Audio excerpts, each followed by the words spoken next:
John, one thing that I think our viewers might be interested in is non-surgical palate expansion for adults to avoid surgery.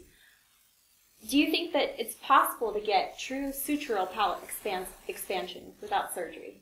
It's a good question. There is a lot of controversy. The majority opinion says no, it is not possible.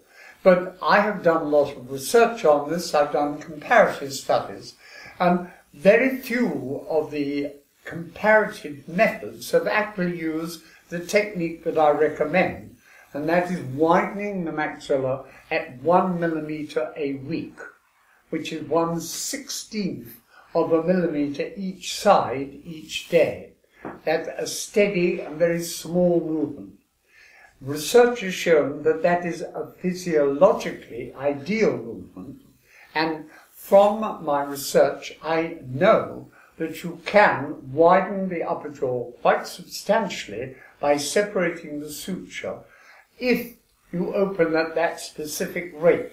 If you open slower than that or faster than that, it does not occur for physiological reasons, which I could explain.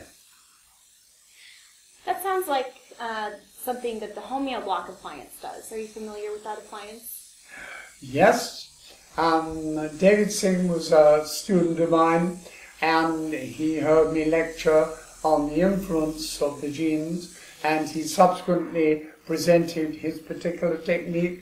I won't comment on it because that would be unfair to him, but its objective, I gather, is to get the genes to control the growth of the face, which of course they always will if they are able to.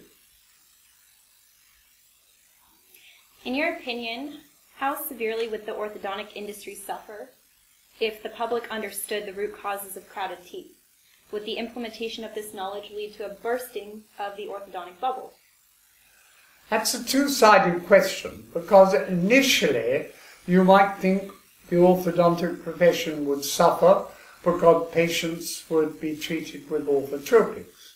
But ultimately, the orthodontists, who are very well-trained, clever people, will realize that what the public really want is a good-looking face. Straight teeth are all very good, but at the moment the orthodontists are delivering straight teeth are not really paying attention to the face.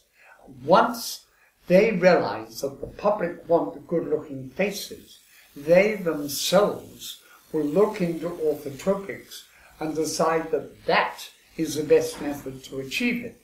Now, I think that once the world is aware that anybody can grow up with a really good-looking face, they will all go to the doors of the orthodontists who are providing that particular treatment.